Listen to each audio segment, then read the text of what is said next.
Great. We are going to jump in. Are we recording? Great. So, hey everyone, this is Amy Jo Goddard, and yeah, I'm super delighted to be offering this class on how to be erotically bold, quit apologizing, own your sexual agency, and go for what you want, which really is what I do in my work. This is what Leonore and I do and work with women on every single day. So I really want to welcome you all. I want to welcome all of the newbies who are attending a class with me for the first time. I'm super glad that you're here and that you took the risk to do something that's maybe a little bit outside of the box. And to those of you who have been in my classes before and who come back again and again and who work with me as clients, I am always delighted that you're here, and I really honor the trust that you have put in me in this work. So over and over, what I hear from women is that they want to be more assertive, more bold, more clear about their desires, and more sexually expressive. And so today we're going to talk about how to do that and what that can look like. My core belief is that when you step into your boldness and you really claim your sexual power, you can use your sexual energy as fuel for everything that you want to create. And I think we're here to create. So I want you to really ask yourself as we begin, what would it look like for you to unapologetically claim your power with confidence, self-intimacy, and authenticity? So our topic today is a core part of the work that I do as a sexual empowerment coach, as I mentioned. And we each have to commit to the journey of sexual empowerment, or we will always feel at least partially detached or disenfranchised from ourselves, from our bodies, from our sexuality, and from our own true needs. And it really is a homecoming. And I want to talk about what I mean by that today. It is my belief that women are socialized to be the quote unquote damsel or the princess, right? There's this very common trope in our culture, this archetype of the damsel that shows up in us in very insidious ways. And as women, it really blocks us from our erotic boldness.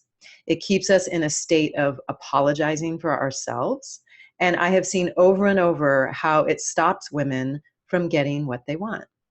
And I want to help you to identify the part of you today that has that, and how to turn that around and how to make that more powerful.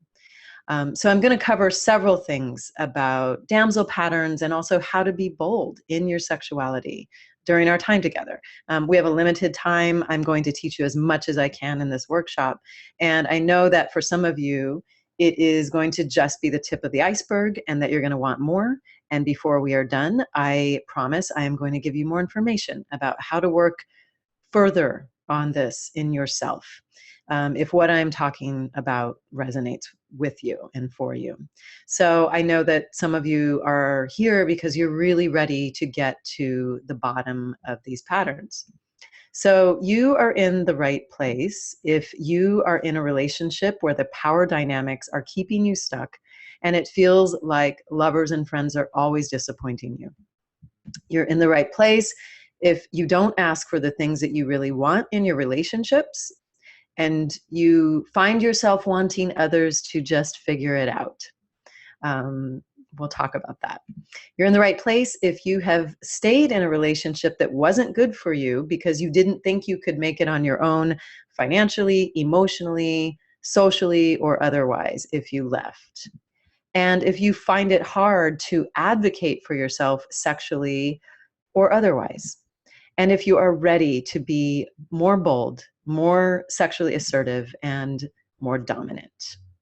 The most common thing that women say they need in order to be sexually empowered, hands down, is more confidence. Confidence is the foundation of being bold sexually. It's the foundation of many things that we are able to do in our lives. It is quite important. And I hear this from women all the time. It is necessary if we want to be able to explore our sexuality unabashedly and really go for the things that we really want. And who doesn't want that? I think most people want that on some level. I have studied confidence, and I've developed some deep practices and some rich teachings around how to develop confidence because it is so core to our fulfillment. So after studying confidence and really looking at how it works and what the different flavors of it are for 2 decades, about 5 years ago, I created a system of understanding the many aspects and the many expressions of confidence through these 5 confidence archetypes. I don't believe that confidence is a one size fits all. So I'm going to tell you more about how to get this course later in the webinar. So I want you to hang tight for that. And I don't want you to miss that opportunity. I can tell you that women absolutely love this confidence work. It gives us a whole new language around confidence and around being able to look at the dynamics we create in our relationships. And that can really be a game changer for people. So we'll get to that a little bit later. So I want to share with you a little bit of my family's damsel story because we've got a really good damsel story in my family. I'm sure that many of us do because depending on our age, you know, our mothers, our grandmothers, our aunties, the women in our family came from, you know, very different generations sometimes and very different a very different time in terms of what the world was like for women. And certainly we still have a ways to go. But there's my grandmother. So, you know, my maternal grandmother had 4 daughters and a son. My mother was her oldest child. And she was never truly able to take care of herself. And she was never really willing to, as far as I knew. She didn't actually think she had options in terms of that.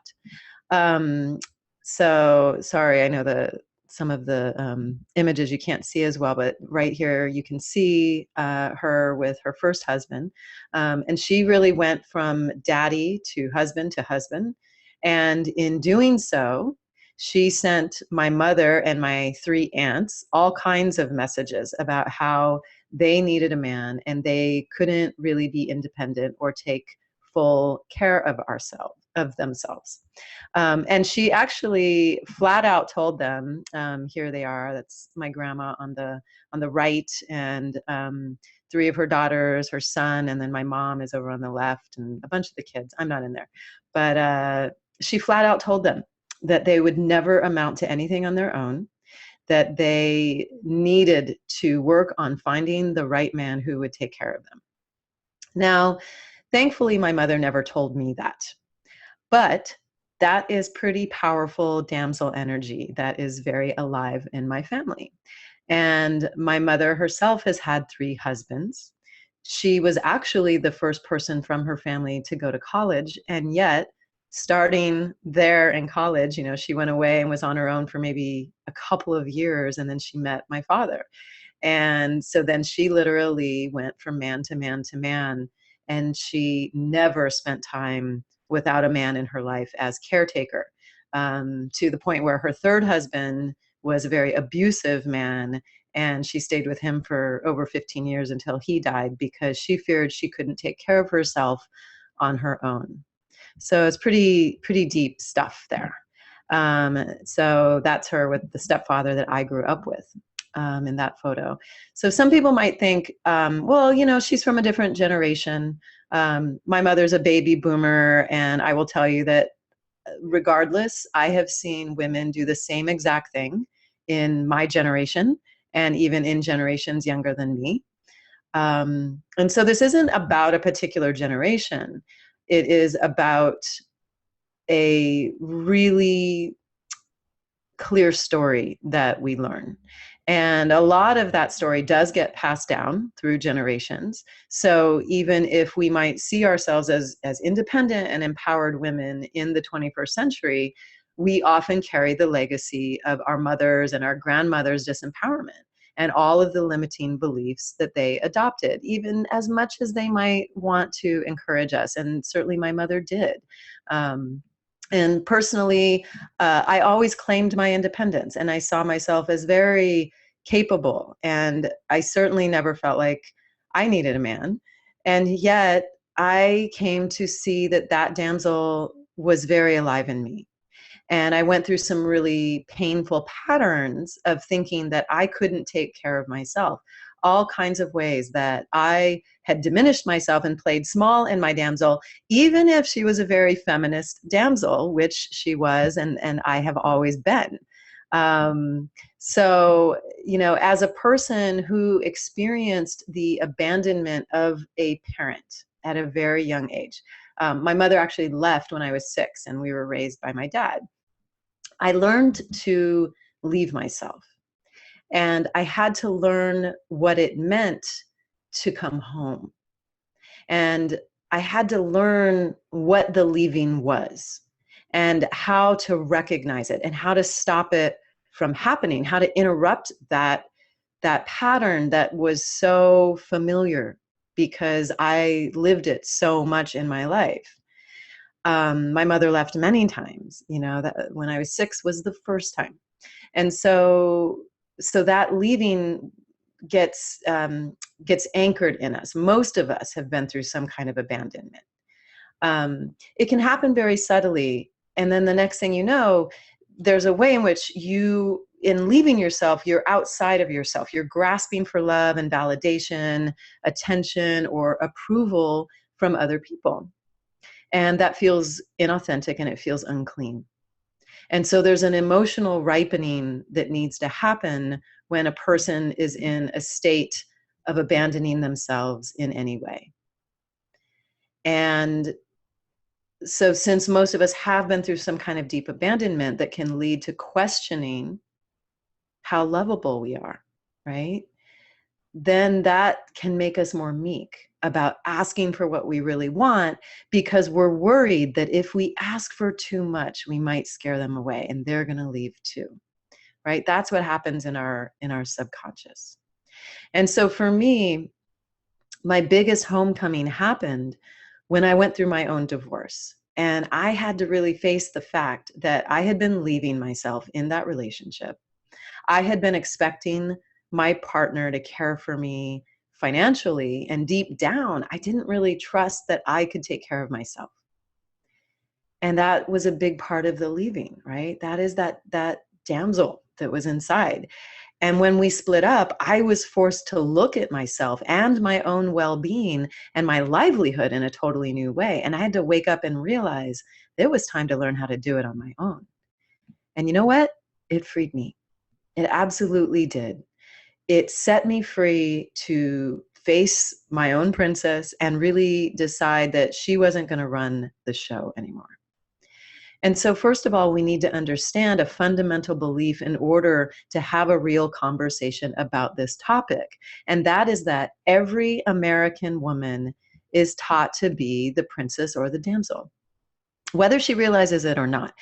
This trope is absolutely woven into our culture, and that damsel archetype lives somewhere inside of every one of us. We all have a relationship to her. Yes, even you, right?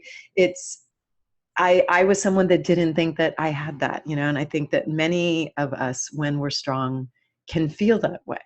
But we have a relationship to it because we learn it. We hear it all the time. It starts with being told you can't because you're a woman. You can't because, you know, you're not strong enough, you're not smart enough, you're not able enough, whatever enough. You can't because men can, and you aren't as strong and powerful and worthy as they are. Because you shouldn't need that much. Because it's your job to support your man or the men that you work with or the men in your family. And ultimately because it's a man's world. We do still learn all of this. And I think that we've seen this actually quite clearly in our political, in the world political platform. That we have been observing and witness to and a part of over even just recent months. This is not over. I wish that it were. But this is still really alive and well. And many of us were taught in our families, either explicitly or implicitly, that we wouldn't really be able to take care of ourselves. The way that my grandmother taught her daughters that. And she really believed that, it was no fault of her own. That was the world she was living in. She came from a very working class background, didn't have a lot, had probably a lot of fear about her own well-being and livelihood, and had 5 children to take care of. So she really did believe that. And so many of us might have been taught that we need a good man or a good husband or a good job, a stable life, whatever it is that we need that's going to take care of us, a government job, right? Some of us learned that. And so even if we grew up with parents who supported our independence, it's likely that we took on limiting beliefs about sexuality and gender. And they may have taken root in us subconsciously to the point that we have to dig sometimes really deep to find them. So we live in a culture that doesn't support women to be sexual agents. And then we are raised on a diet of princess stories and fairy tale love and happily ever afters without any information about the skills of having good sex, fulfilling relationships, emotional autonomy. We don't have many role models about what it looks like to be sexually empowered, to be empowered emotionally and in our bodies. But we do see and hear a lot about women who are punished one way or another for their sexuality or simply for being a woman. So I want to invite you to just pop in the chat some of the messages that maybe you have received about sexuality and gender as you were growing up. Because we've all gotten those. I mean, no matter where you grow up in the world, no matter what culture, you get messages about that loud and clear. So I had a colleague actually some years ago who was a powerful, smart woman in academia. And she was being sexually harassed by the chair of our department, who played an instrumental role in whether she would get tenure. She was a smart woman. She was a feminist woman. She was not a wallflower who didn't have a voice. But you know what she did? Nothing. She allowed the harassment to go on without reporting it. She stated the boundaries that she could, but it was really hard to do that because he was being incredibly manipulative. And she didn't get any help or support around the issue because she was still in a pattern of giving this man her power, which I'm sure wasn't the first time she'd been through that in her life. And she feared retribution and that she wouldn't be able to get what she needed for her tenure from him. He was the chair. He had a lot of power. And so she stayed quiet. And she just tried to follow the rules and stay away from him. And so ultimately, she left and she went on to a different school where she now has tenure. And he is no longer the chair of the department, but I don't know why. Maybe someone confronted his behavior. And maybe he stepped down for some other reason. I don't know. I still wonder, though, what might have happened had she confronted the situation. So how often do women do that?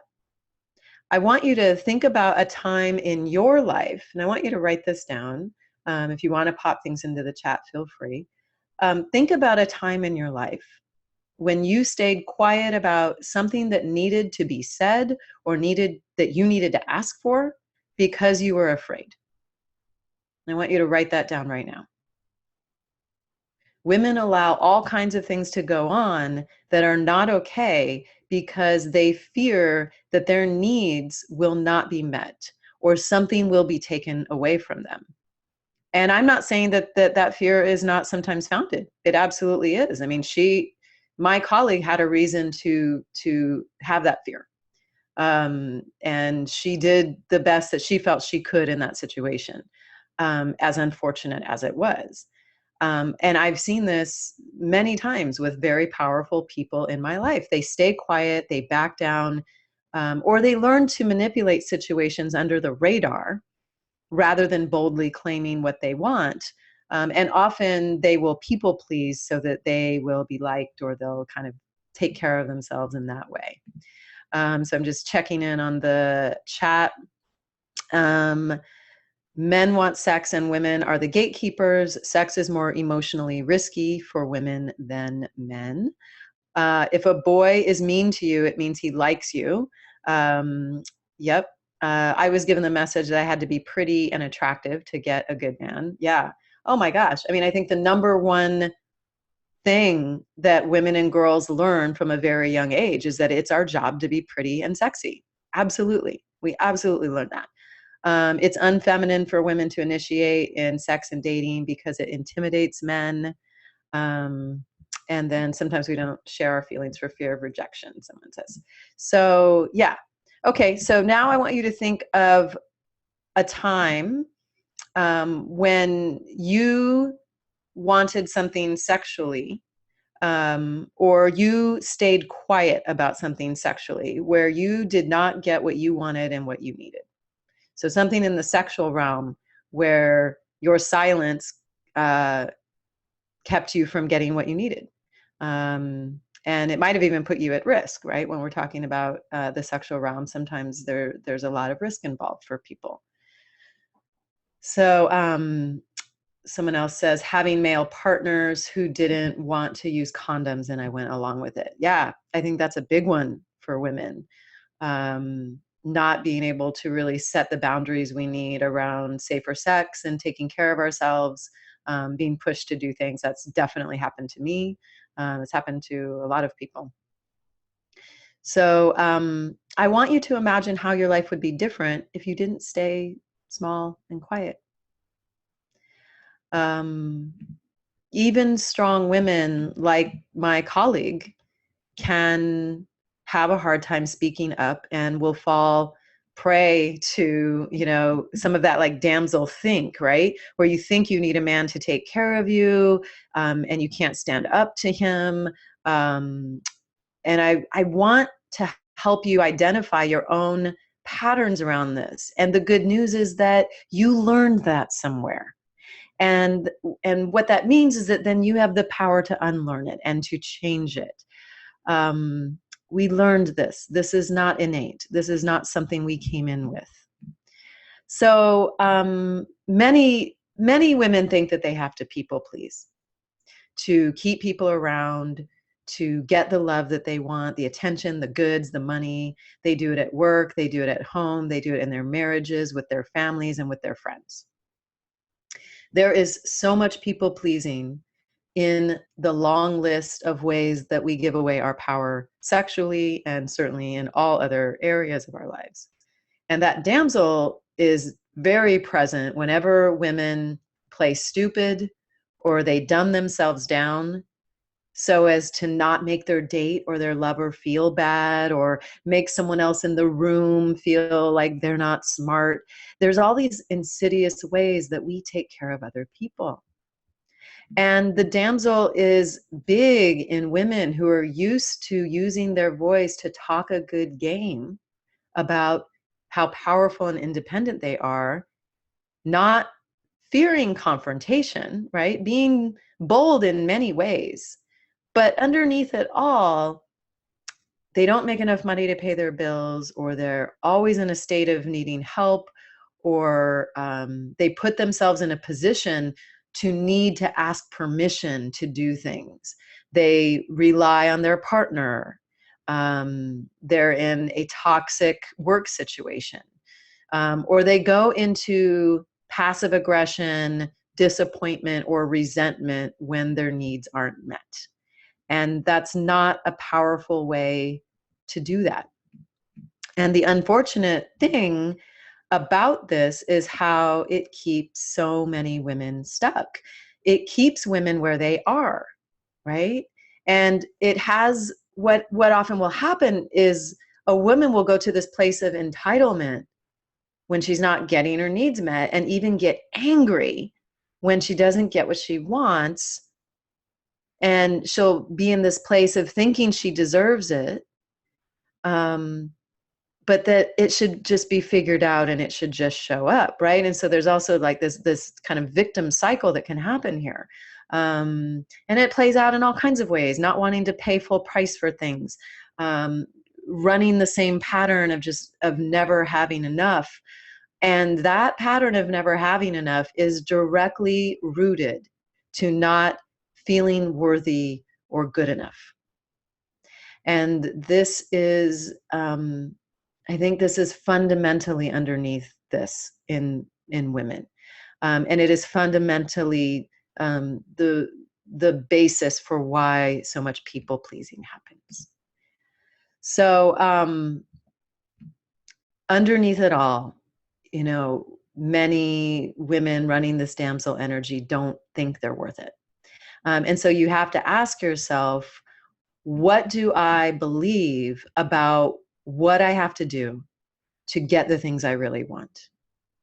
And if your answer includes compromising yourself or subjugating yourself to someone else in any way, then your damsel is running the show. She's the CEO of you, and we don't want that. Now, she can be fun. Don't get me wrong. There's like fun, playful aspects of her. But we certainly don't want her running everything. So I really want you to ask yourself that question. And that would be one to write down, to maybe even journal about later. What is it that you believe about what you have to do to get the things you really want, right? Underneath the surface, underneath that surface. So let's talk about how you give away your power in sex. There are many examples I'm going to share, and these are in the words of my clients themselves. This is exactly how they talk about it. And so you might find that you relate to many of these things. And so if you want, you can just listen, or you can also take notes about which ones are the most common for you. Leonore, maybe you can also pop them in the chat box for people as we go, and then you can continue to think about them. So I have sex when I don't want to in order to please my partner. Probably most of us can think of a time when we've done that. Hopefully you don't do that on a regular basis. If you do, that would be a really important thing to start to look at. 2, I hold back during sex because I doubt that I'm desirable or good enough at sex. 3, I can't reveal myself during sex. I'm afraid of being vulnerable.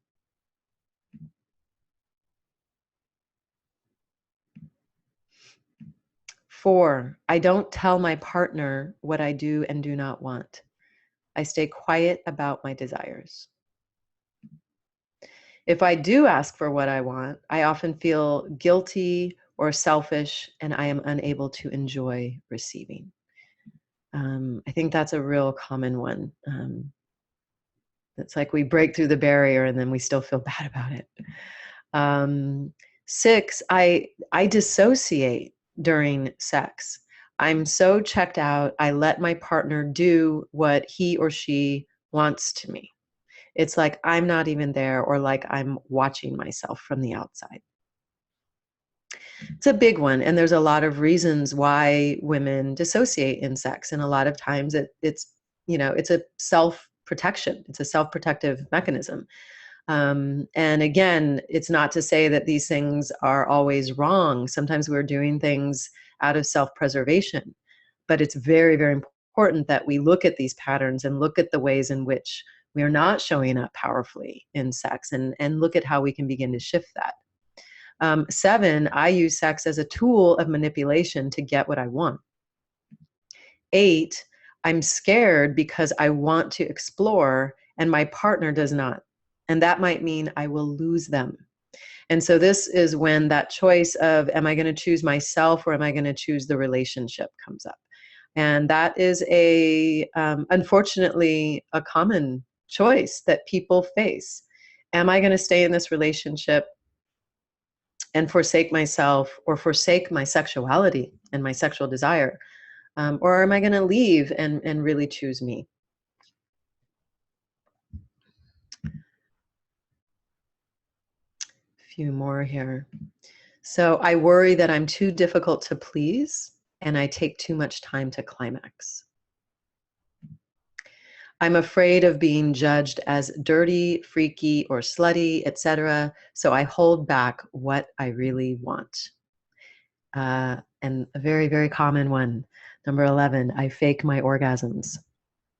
A lot of women do that, and for various reasons. And I would encourage you, if you do, to ask yourself, what's the reason? If you haven't really investigated that one, ask yourself why.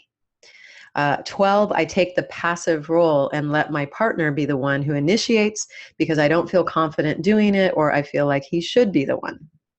And 13, I compare myself to other women. I feel inadequate and I worry about not being enough. So again, these are things that women have said verbatim. And some of them may sound very familiar to you. So I'm just going to take a pause for a moment and ask, which ones do you know that you do? Feel free to write in the chat box. You can just even put the numbers. That's fine. That's why I numbered them. And then there are more than just what I mentioned. These are just some of the most common ways. So are there other ways that you give away your power sexually? These are all symptomatic of what I call not being at home in yourself. Women are literally conditioned to leave home, to give up our power to men, to take care of anyone else but ourselves, to chase attention and validation from other people, to work hard at being nice and likable, and to put everything and everyone else first. So I just want to see if there's anything in the chat. Looks like Leonore's just sharing all of these with you. Oh, lost the numbers. Good. Okay. So feel free to comment if you want to comment on any of those. So the thing that keeps women from taking better care of themselves and from focusing on everybody else the most when it comes to sex is that it's actually very hard for them to ask for what they want. And that's because they don't know what they want. When I first speak to a woman who wants to work on this part of herself and she's really come to that crossroads, I will ask her the question of what she wants. And quite often I get, I don't know, I'm not sure. And they don't know how to answer. And that's because they haven't really gone on the journey yet to discover what it is, that excites them and brings them the vibrancy and the vitality and the eroticism and the joy and the pleasure that they really want to have, to really explore their sexuality fully and to allow themselves to blossom authentically. They don't know what they want because they haven't stayed at home long enough to figure it out. And they've been leaving themselves. They get thrown around like the wind by other people's wants and needs. Many of us do. We know that place. And this is counterproductive, right? In terms of everything that we're talking about here. And so as long as you are following the sexuality of men or of your partners, or doing what you think you're supposed to be doing instead of boldly figuring out what you really want to ask for and then asking for it, you're going to be dissatisfied and you're going to be forsaking some part of yourself. And that never feels good. That never feels good. We do lots of things to cover up that feeling and to not have to really feel what that means for us. And many people are doing this and actually don't recognize it because they're burying it. But if you could set aside everything that you have been told to want and start asking yourself what you really do want without all of that pressure for what kind of sex to have, what would come forth for you?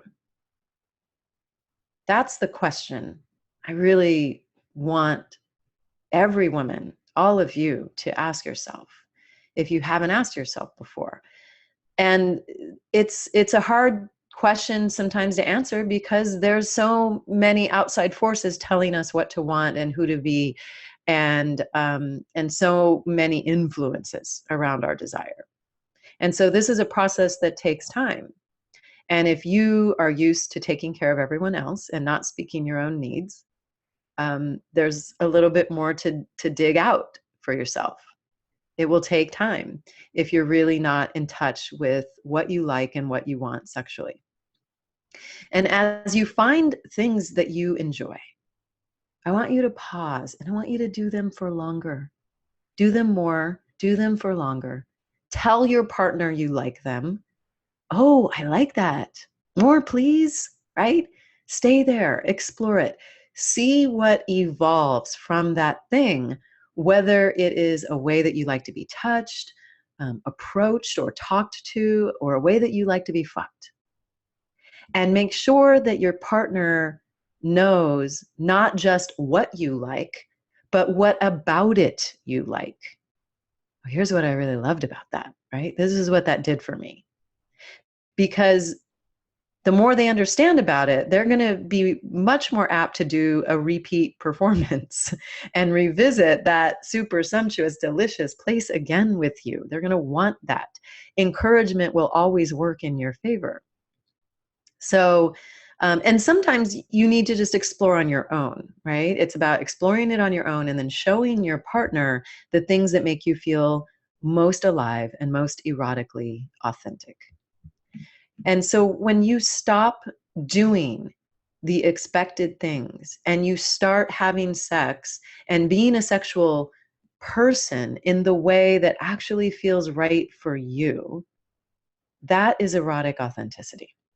And you reach a new level of sexual honesty with yourself and with others when you're in that erotically authentic place. Sometimes that honesty might mean acknowledging that there is something that you really don't like, but that you've been doing to please your partner. And that might feel like a really hard conversation to have. I've had this conversation with many people. It's like, well, I've been doing it though all this time, and so then they're going to know I haven't liked it, right?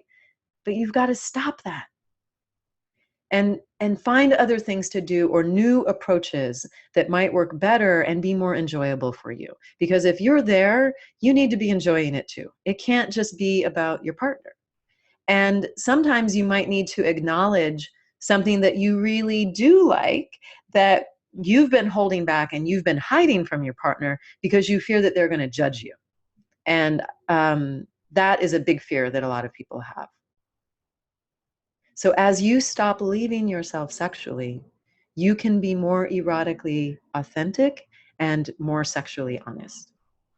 And that's what sexual empowerment looks like. I have defined sexual empowerment very clearly. And I'm going to send everyone, all of you taking this class, a handout detailing what I believe true sexual empowerment looks like, just as a bonus to everyone who signed up for this course. So you can look for that in the next day or so. So how do you know when you're not at home in yourself? Let's talk about what this looks like. You become overly concerned with others, steeped in judgment and criticism, which takes you outside of yourself. You don't say no when you really mean no. Or you say no and you can't stop feeling guilty for it. You spend too much energy taking care of someone else. And you fail to take care of your own needs while you people please everybody else. You stuff away your true feelings and you pretend they aren't there. Some of what we were just talking about. And you merge with someone else who doesn't allow you to be self-reliant, whether they're actively trying to do that or it's just implicit in the relationship. So there's some other ways that the damsel shows up in dating and sex and relationships. If you expect your dates to always pay, or if you even fear that they won't, your damsel is alive and well. If you never ask others out on a date and you expect them to approach you, you are in your princess. And when you do that, you are accepting whatever shows up rather than going for who you really want. And that's the boldness that more women want. They want to go for the things they want, but they're often afraid to do that. Sexually, if you need to be the center of your lover's universe, there's a way in which you are very much in your princess. If you think your lover shouldn't need anyone but you, shouldn't be attracted to anyone but you, shouldn't be aroused by anything but you, that is a limiting, and it's also a false view of sexuality and how sexuality works. And a lot of people have that belief. Many women feel this way. They want to be the only thing that lights up their lover, and that really squashes sexual energy. So when you are open and you can have fun with your sexual energy, and maybe even with your partner, you can talk openly about the attractiveness of other men or women, that can shift the energy between you and your lover entirely. It can rev things up. It can bring more juice, actually.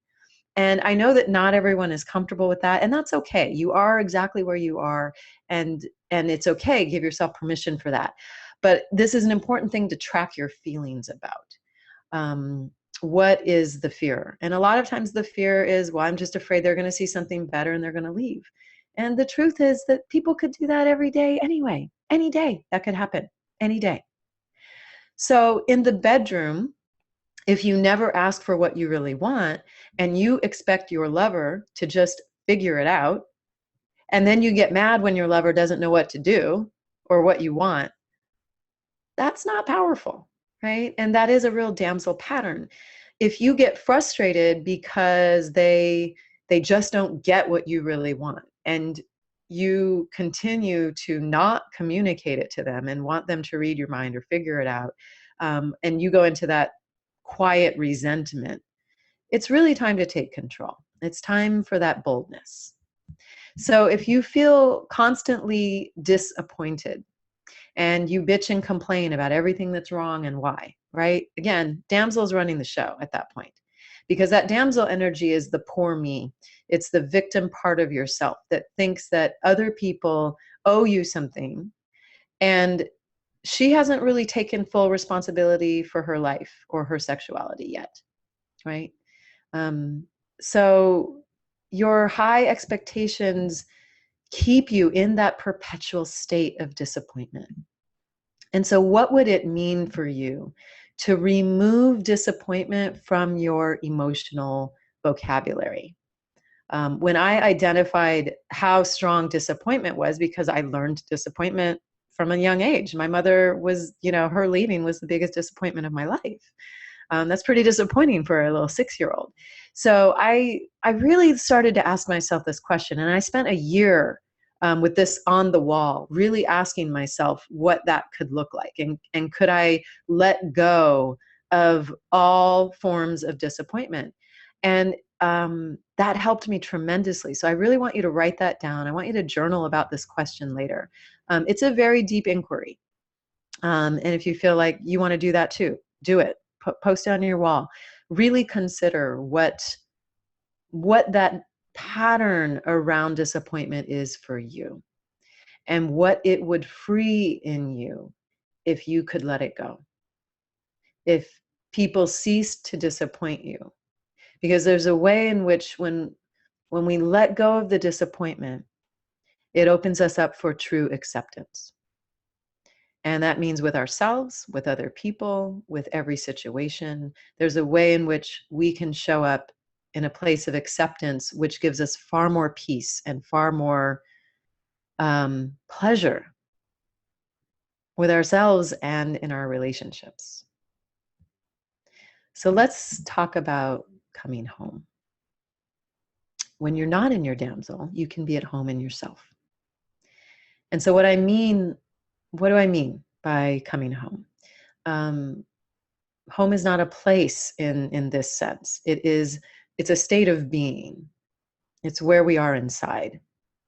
Home is what happens when you stop leaving yourself and giving away your power. It is the freedom that emerges when you're comfortable in your own skin and you stop needing to control everything or be liked by everyone. The people pleasing gets to stop. And that is also quite freeing. And as long as you are focused on wanting to control others and wanting to be liked by them, you're not at home. You're leaving yourself to go over there and get them to like you, or get them to give you something, get them to validate you. You're outside of yourself, you're in other people's business, and you're neglecting your own. And sometimes we don't like to hear that, but that's the truth. And many people spend a great deal of their mental and emotional energy being in other people's business. It's unproductive, and it takes you away from what is really important, yourself. When you're at home, you're really with yourself, right? And you are the only thing that you can actually control. So it's a waste of your time to try to keep controlling other people. That's another big way that people leave themselves. They try to go over there and control somebody else. And so if control is a pattern for you, as it is for many people, what do you really need to release so that you can stop needing to control everything? And so as you come home and as you stay with yourself, you're able to do that. You're able to let that go because you're comfortable and at home with who you really are. And you get to know yourself because you stop leaving. And that brings you an immense amount of power and self-intimacy. Being comfortable in yourself means you get to be free. You get to be more authentic, and you get to be more real, which means you're going to start living your life, like really living your life. But most people modulate themselves based on how they perceive others will react to them. You are already outside of yourself if you find yourself in this self-modulation. You have to let go of that self-patrol that keeps you perpetually vigilant about your own behavior for all the wrong reasons. This isn't to say that we shouldn't have some kind of self-regulation. You know, self-regulate because you want to be a better version of yourself. Do it because it makes you happy. Do it because it's fun. Do it because you want to grow, but not because you want to please other people and you think you should. And so when you come from this place of being at home in yourself without all of that mitigation and that self-patrolling that you did in the past, and without constantly filtering your thoughts and your reactions and your feelings so that other people will like you, that's when the real you emerges. And when you show up as the real you in relationships, not only do the relationships become more honest, but you stop getting so much of what you don't want and you start getting what you do want. And that means you're happier. So that's good for everybody. Bring your sexual agency home. Have the kind of sex you want to have when you want to have it. And that means exploring with a new slate and really discovering what turns you on apart from what your partner or what other people want from you or want you to want. You know, we learn this from a young age when our parents try to get us to go into a particular vocation or career or whatever. You know, it's like If you're living your life around other people's wants, and certainly if you're living your sex life around other people's wants, it's never going to be satisfying. You're never going to live to your own potential because you're not actually living your life. You're living somebody else's life. Let's talk about your apologies. I want you to stop apologizing. Stop apologizing because you want something different or because your needs aren't getting met. Stop apologizing because you think you take too long or because orgasm feels difficult for you or like too much of a production. You know, a lot of times women will just give up because they feel like, this is too hard and I feel bad. And stop it. Stop it. It takes as long as it takes. It's okay. Stop apologizing because you don't want sex or you don't feel a lot of desire. We all have times when we feel that way. Some of us have them more than others.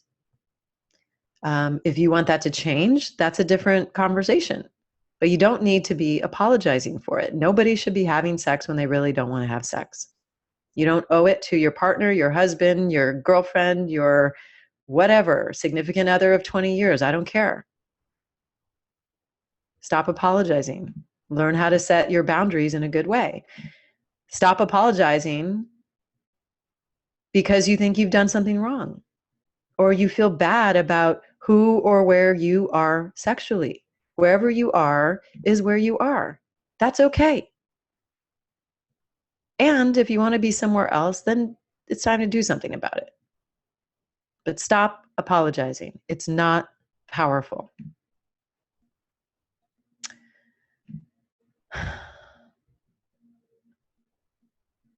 You have to break this pattern of making yourself small and unworthy.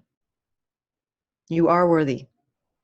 And your sexual assertiveness starts with this knowledge. And it can be hard to ask for something different than what you're getting in a sexual relationship.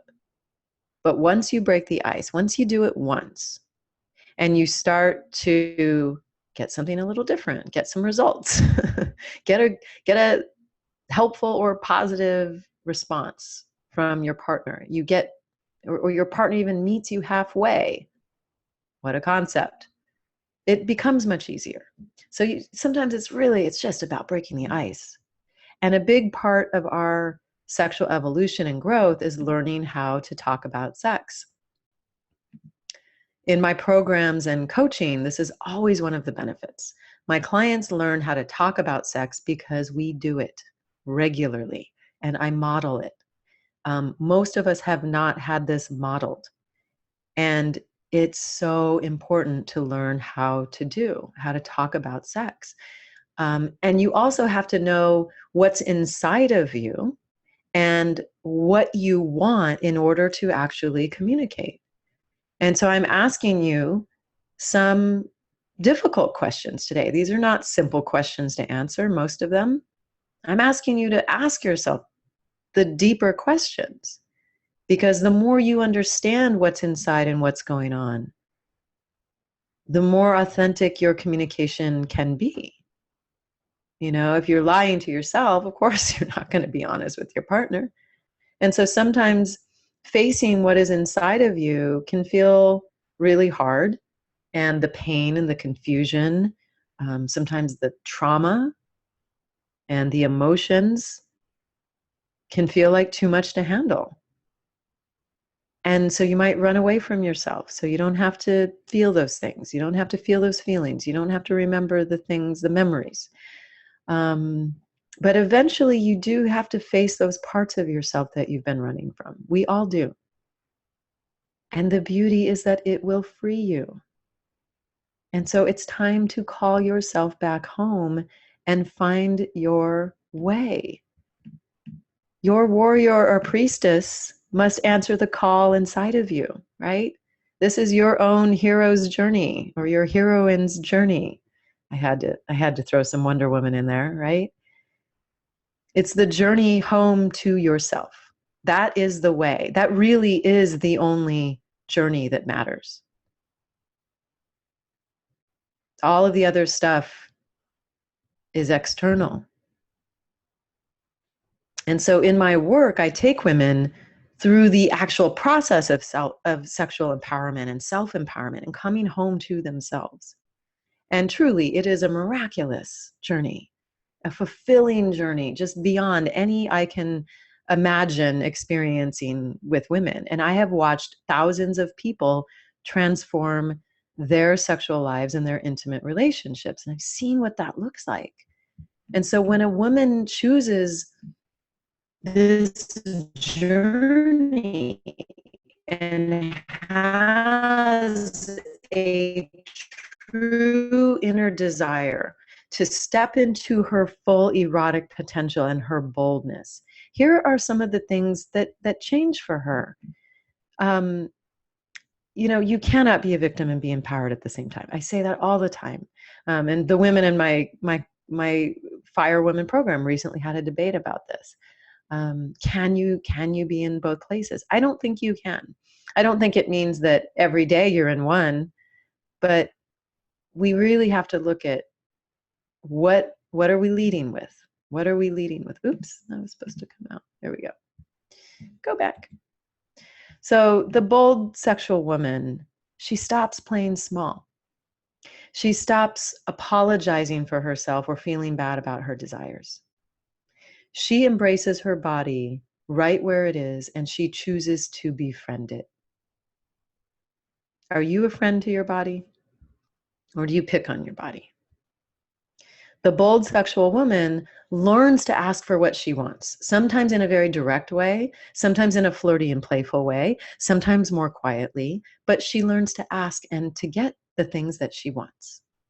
That doesn't mean we're always going to get our way, but we certainly have the skills to get something that's going to feel good. The bold woman gets to have the kind of sex that she wants. She gets to have as many partners as she chooses. Oh, and they can be any age, by the way. I've had clients in their 50s decide that they were going to date men in their 20s. You go, girl. You do whatever feels good for you. Because it's really just the rules we've been taught that have kept us from making choices like that, or from having multiple partners, or deciding we're not going to be monogamous or married anymore, or whatever the thing is. Deciding that we're going to actually follow our desire for other women. The bold sexual woman is at the helm of her ship. She's the captain. She is steering her experience. She has a sense of sexual agency that is attractive, and her confidence in who she is draws to her the people that she really wants. That's part of the magic of that confidence. And that confidence has to come from inside, right? It's not a put on. There is a certain amount of fake it till you make it you can do, which I teach in the confidence course.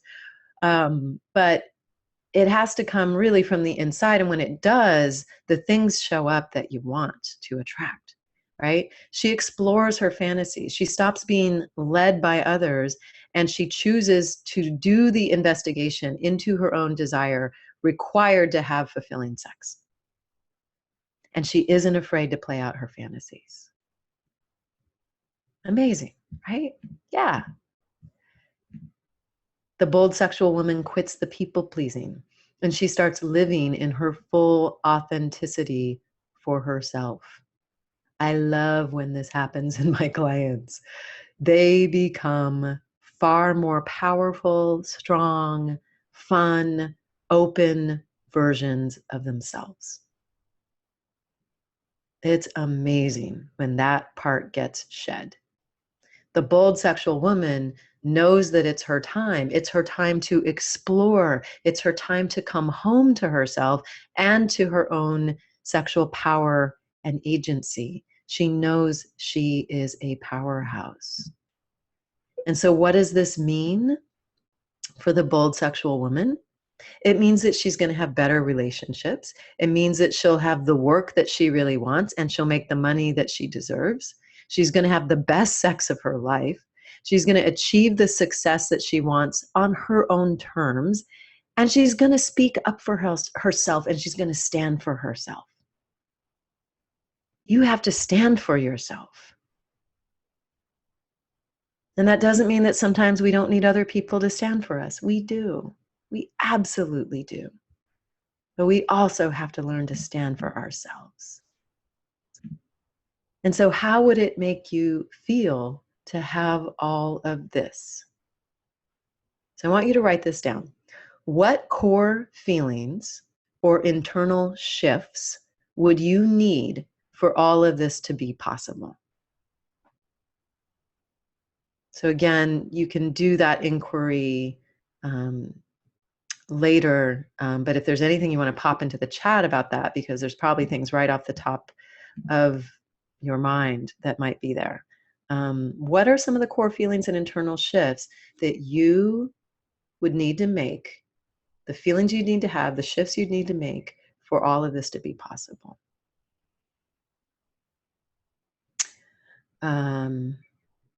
Julie says in the chat, for many years, I had sex with my husband when I didn't want to, and used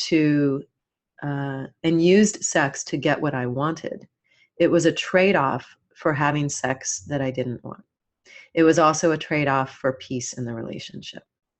Yeah, that's painful, and then it's also really beautiful to be able to finally see that with honesty, and for you to be able to write that with honesty, Julie, is awesome, right? What's the trade-off? There was a trade-off. And if we know that we're doing it and that's the choice that we want to make, fine. But let's not kid ourselves and pretend that we're not. Carrie says she would need self-acceptance. Yeah. Just recently, one of my clients felt emboldened by the work we are doing. I asked her if I could share this story, and she said yes. That's not her in the photo at all. She is in the middle of divorcing from her husband of 25 years. And she has been in her negotiations about the divorce with him. And he's been kind of bulldozing the negotiations in many of the ways that he does. And she has felt emboldened by the work that she has started to do in my program. And not even 2 months in, and she went to her negotiation to meet with him and with their lawyers, and she boldly asked for everything she wanted without apology. She showed up very, very differently. She could feel the difference. She did not apologize. She did not play small. She did not try to people please with him the way that she had been doing and the way that she really did for 25 years. And as she put it, he didn't know what hit him. He was speechless as she advocated for herself and for her wants and her needs. And you know what happened? She got everything she asked for.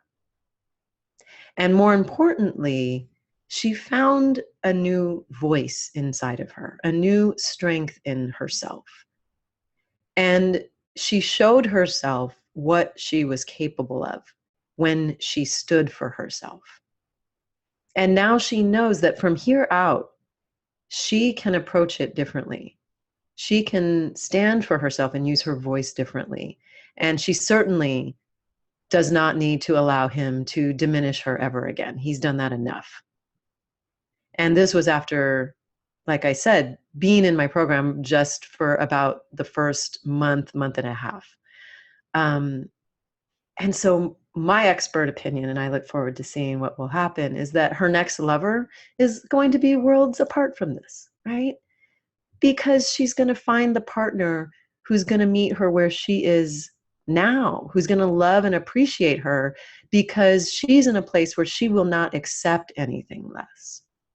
I have seen this happen so many times with women, and I'm really, really rooting for her. And I can't wait to see what opens up for her in that. So a lot can happen when we begin that journey, when we ask ourselves some of these difficult questions that we often don't want to ask. A lot happened for me when I really faced my damsel and got out of my marriage of 9 years and and just committed myself to doing my life and standing in my power in a very different way. And so I hope that that is inspiring. So I'm curious why you showed up today. Um, I don't know, but I can imagine that you're tired of feeling like people walk all over you, or like you don't get your needs met, or you're doing the people pleasing. Maybe you're fed up with not getting your sexual needs met. Maybe you want to be more confident and you want to be able to ask for what you truly want and to know what you want, right? And this journey is a journey of figuring that out. You know, that's inherent in the journey. Because to embark on it means you have to ask yourself a lot of questions about what you want. Otherwise, you'll just keep settling for whatever shows up. That's the boldness. That is the work. That is the juice right there. Maybe you want to know your sexual self more intimately. And maybe you're ready to go for it and you're tired of sitting on the sidelines waiting for something to happen. And you might be asking yourself whether it's even possible for you. I hear that a lot from women who think, well, she could do it, but not me. Well, if a woman who was in a marriage with a very particular dynamic for 25 years where she didn't get her needs met was able to walk in and do that, we can all do that, right? We all have things to overcome and we all have places where we get stuck. And I believe it is your birthright. Not only can it happen for you, it's your birthright. And so you have two choices, the way that I see it. We all do. And most people make the same choice. They stay in the disappointment, they stay in the frustration, the resentment, the anger about not getting what they really want, not being where you really want to be sexually, right? And you continue on that path. And as you continue on that path, you're not self-actualizing your sexuality, and you're probably staying very frustrated. This is a very comfortable place for a lot of people, and most people make this choice. It's comfortably uncomfortable. It's just what they know. But the other choice is that you can be bold. You can do something different. You can call on greater support for this journey. You can prioritize your sexuality and your relationships, and you can work towards the deeper intimacy you really want, first and foremost with yourself, so that you can also then have that with other people if you choose. You can build your confidence so that you can really create more satisfaction in all parts of your life and create the lasting sexual fulfillment and self-actualization and boldness that you truly want.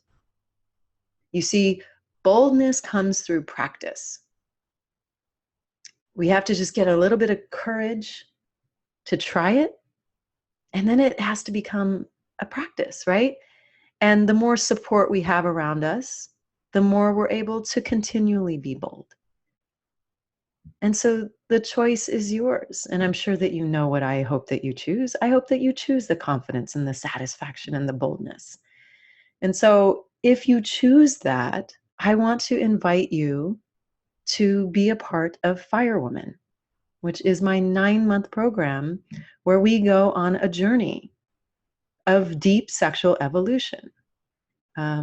This is the program that this woman is in who had this huge breakthrough just in our first month and a half together. So Firewoman is a 9-month intensive virtual program to help women to deeply explore the depths of their sexuality and to discover what it is they really want and don't want in sex, in relationships, in intimacy, and to break through the patterns that hold them back, to heal their tender places, and to develop tools to create the fulfilling sexual life that they really want. That is what we're doing. That takes time. That is a birth. We are birthing the sexual self, so we take 9 months to do it. So who is this for? It's for people who identify as women, however you come to that identity. It's for women of all ages, all sexual orientations. We have most of our women are in their 30s to 50s, but we sometimes get women in their 60s, sometimes women in their 20s. And I would say pretty consistently about 50% of the women who show up are in relationships, and about 50% of them are single. And both work. We have women from around the world. We've already got women in, I believe, 6 different countries in this group. And these women usually have some prior experience with other kinds of self-growth work, therapy, coaching, counseling. They've got the yoga practice. They've got some tools and some language around self-development, and they're really ready to make a bold move in this part of their lives. So let me tell you what it includes and what we do. So you get 9 monthly teaching classes. No matter when you start the program, you will be with us for 9 months of sexual empowerment, 9 elements. So these are the 9 elements that I wrote about in my book, Women on Fire. We cover an element each month. You get lots of rituals and assignments and, fun ways to explore each part of sexual empowerment. And so we do it in chunks over time. And we're also talking about 12 sexual archetypes. The damsel is one of them. There are many. The victim is another. Those are 2 that I mentioned today. And so those teaching classes are quite chunky. There's a lot in them, and most of the women listen to them more than once. You also get 9 community calls with me and the women, where you can get live coaching from me. You can get feedback from the group. You can raise conversations about deep issues that you really want to talk to other women about that maybe you don't have any other space in your life to talk about. Those community calls tend to be incredibly rich. Sometimes we have women in different parts of the world who will stay up deep into the night so that they can be on live with us. It's really very, very powerful. And I love the cross-cultural exchange that happens in these conversations. And we are doing a live event. We are getting very, very excited about it. We just released a video and a lot of information about it on Friday. So you will get a ticket to the Fire Woman Retreat. It is a live event at the Fire Garden in San Diego, California. That is September 29th through October 1st. It is going to be 3 days of amazing, amazing experiences, profound rituals, deep experiential learning, and connection with other women. We are just beyond excited about it and about the beautiful space where we're going to be doing it. And we also offer you a bring a friend ticket to the retreat, because we know that sometimes women feel nervous to come to events like this. And so if you want to bring another awesome woman in your life, you get to do that. You will also get a personal copy of my book, Women on Fire, 9 Elements to Wake Up Your Erotic Energy, Personal Power, and Sexual Intelligence, that will support you throughout this work.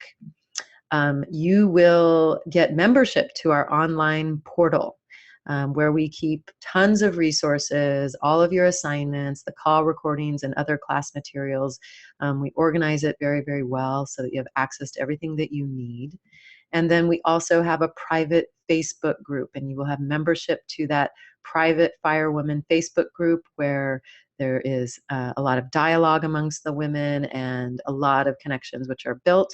And the other thing that we do to help the women connect is that we encourage and help them to pair up with a personal buddy that they can connect with on a weekly basis, if they like, or a bi-weekly basis, whatever works for them throughout the program, so that you have someone that you're building a little bit more intimacy with, and that helps you to keep on track in the work that we're doing.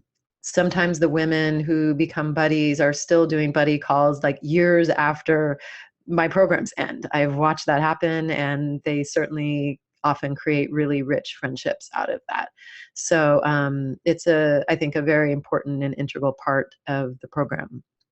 So if this doesn't set you up for total success, truly, I do not know what will. This is our third time teaching this course.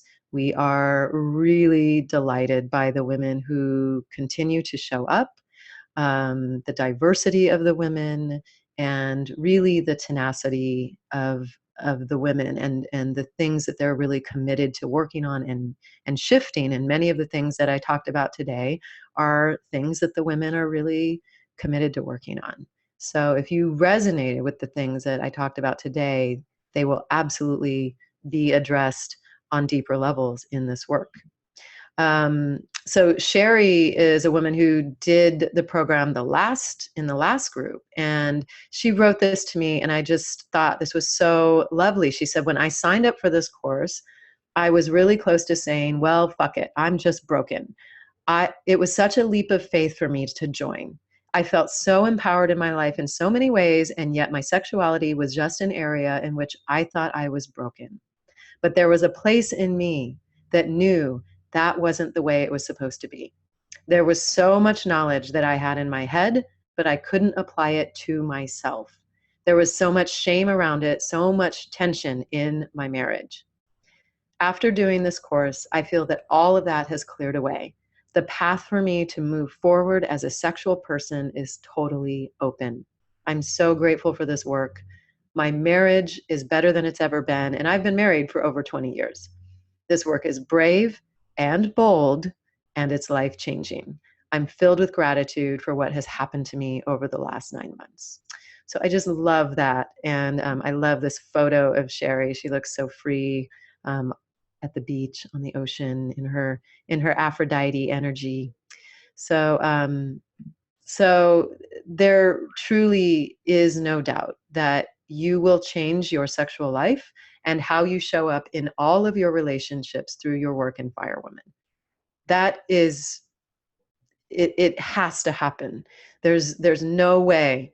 If you show up, you do the work, you really commit to this journey, that over 9 months' time, you're not going to really evolve who you are in your sexuality and the way that you do your relationships. And that is the power of this work. So here's what you're going to create. You're going to step fully into your voice.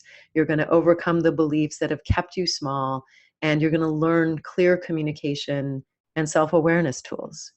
You're going to release the guilt, the shame, the fear, the trauma, the negativity that have held you back from being your most fulfilled self. You're going to show up in emotionally powerful ways in your relationships and build skillful intimacy and greater closeness and connection.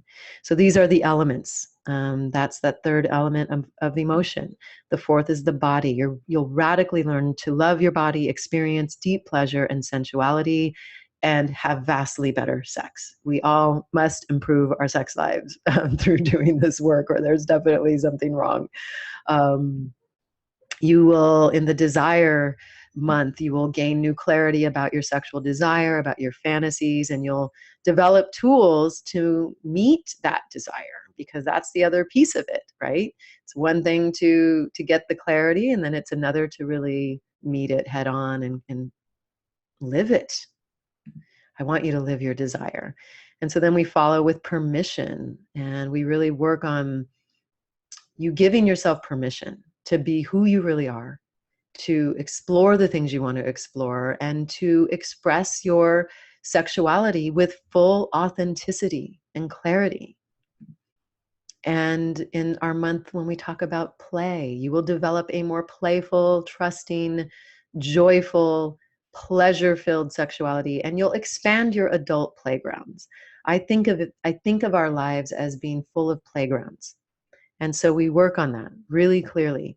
And at our live Fire Women retreat, we will be doing a lot of play, a lot with play. And so there's a lot of experiential things we can do when we get together live that we can't necessarily do on the phone and or on the computer. So I really look forward to that as well. And then there's the element of home. You know, I talked a lot about that today, where we really, I think that the home piece brings all the other stuff together. It brings the other pieces together so that you are coming home to a renewed, more powerful sexual self. You're coming home in that sexual confidence. You're experiencing that deep worthiness and that self-intimacy that we've been talking about. Excuse me. And then finally, the element of fire. That is the name of the book, Woman on Fire. And so the fire is the juice, it's the energy. And so this is about nourishing and expanding your sexual energy and your ability to direct and utilize that energy to improve everything in your life. That's the juice. And so remember, I told you about that bonus, the ultimate confidence class and the 5 archetypes, which you can see here, the sassy skeptic and the enigma and the warm connector and the power player and the wallflower. So every woman who signs up for Fire Woman gets my ultimate confidence class, which is a 6-module audio course, as a bonus. And so you'll get with that a personalized assessment so that you can understand your individual confidence strengths, needs, and type, or types. Sometimes there's a combination there. Like I said, it's 6 teaching modules that will help you to really look at how to develop confidence, not just sexually, but also around money, around business, and around our relationships. It helps you to look at the confidence types, not just of yourself, but also of the people around you, so that you can identify better ways of communicating with the people in your life. People often comment how much that helps them. You get all the worksheets, the handouts, the transcripts of the classes, which help you to really examine and expand your confidence style. And I see it that way. You know, confidence is it's a process. It is not, as I said, a one size fits all. There's a lot of different ways that we come to confidence and we experience confidence. It's not just kind of like the standard, like kind of power player that we tend to think of when we hear confidence. So that course usually sells for $597, and I'm bonusing it in because it really is a wonderful thing to add to the work that we're doing in Fire Woman. And already the women who are in the program now have commented how much they have appreciated these calls and how much they've grown from doing the calls. And many of them listen to them more than once. So, so you'll have access to those as long as you want them and as many times as you want. So that is one bonus. Another bonus, and this is a fast action bonus. Today is Wednesday. If you apply to the Fire Women program by Friday, you get this bonus, which is a 45-minute private session with my lead coach, Leonore Chia, who is here. Oh, she just came back. Well, hello. Do you want to tell them about it? Sure. So in addition to working with Amy Jo for like 6 years, a crazy long time, I also am trained in a method called internal family systems therapy, which is all about guiding you to find the parts of yourself that have been disowned or that have taken on like problematic roles and that cause trouble in your sexuality. So like today we're talking about the damsel, which, you know, it's about seeing that part of you and being able to have a conversation with it and going deeper into that relationship and like the role that that has carried for you than you might be able to just do by yourself. So I love the chance to get to do some one-on-one work with women in this program, which otherwise is a group program, and just help you get some deeper insights and awareness and be able to have a different relationship with that part of yourself so that you can experience more of the fun and not so much of the struggle. Absolutely. There's a typo on that slide. So it's Friday, sorry, not Sunday. So, yeah, Leonore has trained with me. She knows my method and my work as well as anybody besides me. So, and she really works with women in a beautiful way, in a really strong way. So, so there's a lot of benefit that will happen from this as well. This program doesn't include private coaching, but you will get this one session with her at whatever time during the program you want to use that. But you got to apply by Friday to get that. So who should apply? You should apply if you know your sexuality is a key to your true wholeness and fulfillment, and you're ready to be bold, and you're tired of waiting for it to change. You're ready to commit. You're ready to prioritize it, and prioritize yourself in a new way.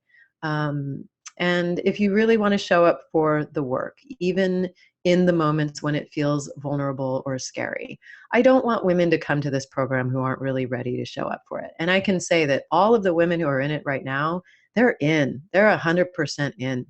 And that's the women that we do tend to attract into our work. And we love that. And that's what we want. We don't want you to only have like a toe in, you know. It will feel vulnerable at times because we're looking at ourselves, but we've got all the things in place that are set up to really hold you in that process so that you can do it in a way that allows you to come out of it more powerful, with more self-knowledge, with more self-intimacy, and all of what we're really craving. And of course, that boldness that we've been talking about.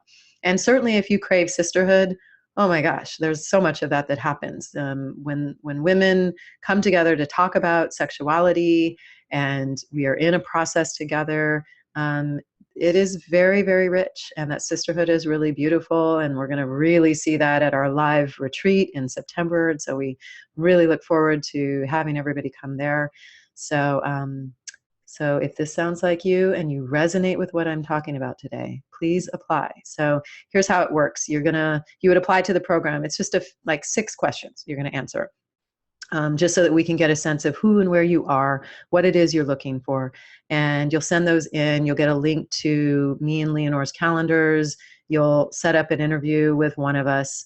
And we always review the applications to determine whether we think Fire Women is a good fit for you. And then when we get on the phone, we're really, looking to see whether it's the right fit. And if we think it's the right fit, we will invite you to be a part of it, and we'll discuss payment and logistics at that point. And then you'd put down a deposit. If it's not a good fit, we will tell you. We promise you we will tell you. This is our guarantee, and it is a money back guarantee. We will only move, number one, we will only move forward if it is the best course of action for you. We don't want people who aren't right for this program. If it's not a fit, if we have something else that we can recommend, we will recommend something else. Now, the money back guarantee is that if you attend all the classes and the live event and you do all of the assignments and you are able, you show that you have completely applied yourself to this work, and at the end you feel you did not get the value and the growth from this program that you wanted, we will refund you your tuition. That is how much we believe in this program, and we know this program impacts the women who do it. So, if we're seeing such amazing movement in some of our women only in our first month or two, you can imagine what can happen by month number 9. I really believe that if you give it all of that time, you will make incredible changes in your life, and the world will meet you in a different way. So if you want to apply, which I hope that you do, please go to amyjogoddard.com/firewoman application. And you will just be guided to those questions. And then hopefully we will get on the phone very soon. So again, you need to answer those questions and send in the application by Friday to get the fast action bonus. You'll get that session with Leonore. You will get the confidence course. I'm going to be sending everyone who is on today my sheet on my definition of sexual empowerment, all of the things that sexual empowerment includes. And of course, this program is an opportunity for you to spend the next 9 months working with us on your own sexual empowerment. You will have 9 months from whenever you start the program. So no matter what month we're in, don't worry, you will be with us for 9 months. We will be with you for 9 months. We will be here supporting your process. So if you have questions, you can write to us at moreplease@amyjogoddard.com. Again, it's amyjogoddard.com, Fire Woman application to apply. So, such a great class.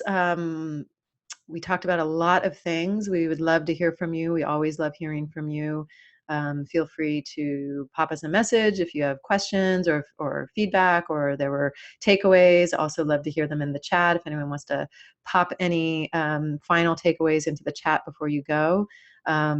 We thank you for spending time with us today. We hope that this has been beneficial to you, and we want you to be more bold. We want you to stop apologizing. We want you to own all of who you are and really be in that place of sexual agency and confidence and self-knowing, and to really accept your own desires and allow yourself to follow them. Many women are really holding themselves back, particularly in sexuality. And we are on a mission to create a world where women aren't doing that anymore. So we hope that you will join us on this journey. Those of you who are already on the journey with us, we look forward to seeing you on our next call next week. And for the rest of you, I hope you have a great rest of your day. We look forward to seeing your applications. Thank you for being here. Sammy Joe, talk to you soon.